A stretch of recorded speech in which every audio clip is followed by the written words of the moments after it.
So the reason why we want to talk about input and output is we want to know what we look for when it comes to hiring people in an interview, right?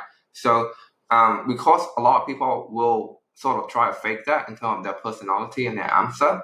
So let's make an example. Like let's say you pretend you want to hire an engineer, right? Let's see what my calendar look like. I have a few more minutes. If you want to hire an engineer and you have this question, and all you focus is ask them about output, right? So, hey, can you do this thing? Can you do this coding? Can you do this thing? Right? That's what most employer are wanting to ask when in an interview, right? Yeah. You know what they're gonna say? They're gonna say yes, I can, because they want a job. Correct. So what you want to do is go beyond that, right?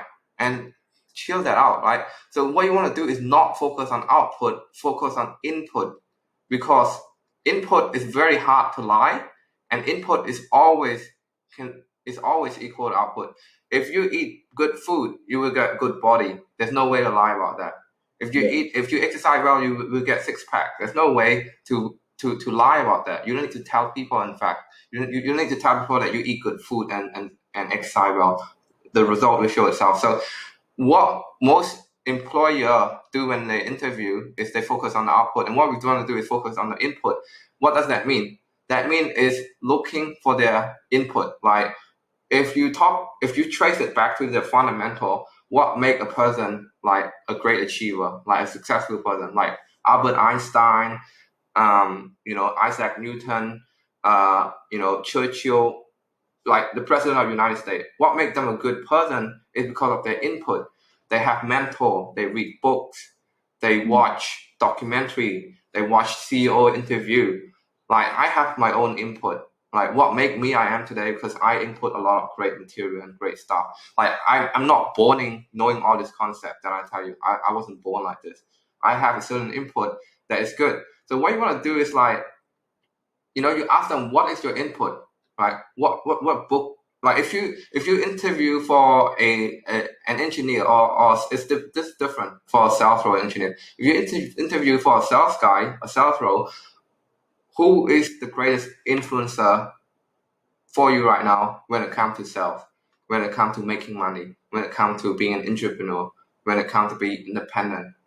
Like who is your greatest influencer, right? So if they said this guy, and he's like a very respected guy, you said, oh, this guy will look up to him. But it's not so much of like the guy, it's so much that they have someone that they look up to. They have a strong input. Does that make sense? So if you want to interview someone who gonna be a great basketball player, like what's your greatest influencer? They say Michael Jordan. This guy really look up to him. Like what book do you read about this topic? What book do you read about sales? They said, oh, I don't read any book. So that's a red flag. So they have no input, because input always equal to output. So if you say, oh, like how many sales have you made? Oh, I made like X amount of sales. Have all this thing.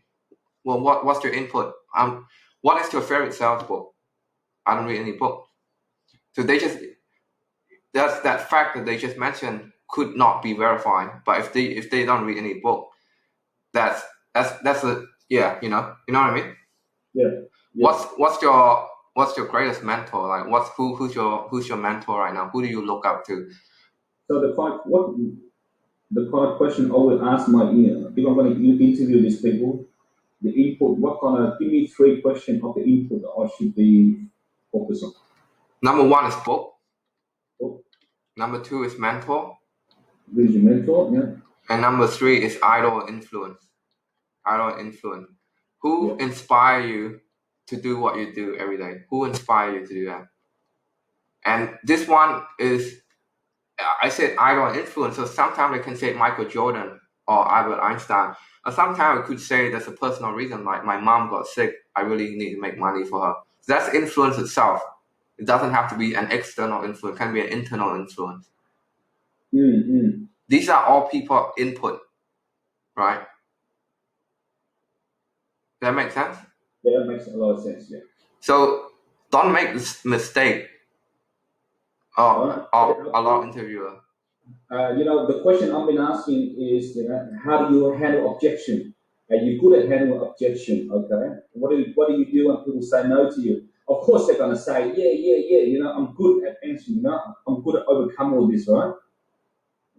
Because what I'm doing, I'm asking them the output. Of course, they're going to say that because they want to tell me what I want to hear. Well, even with this one, people can lie easily. So what you want to do to verify that is you ask an underlying question, right? Well, they said like X book, right? Well, what do you learn from the book? What do you like about it? They say X mentor. Well, what do you like about him or her? What do you learn from him? What's the most important thing you learn about him or her? But obviously, if you are going to be a good interview, you have to be in that field. Like, if you want to interview these people, you have to be passionate and like sales itself.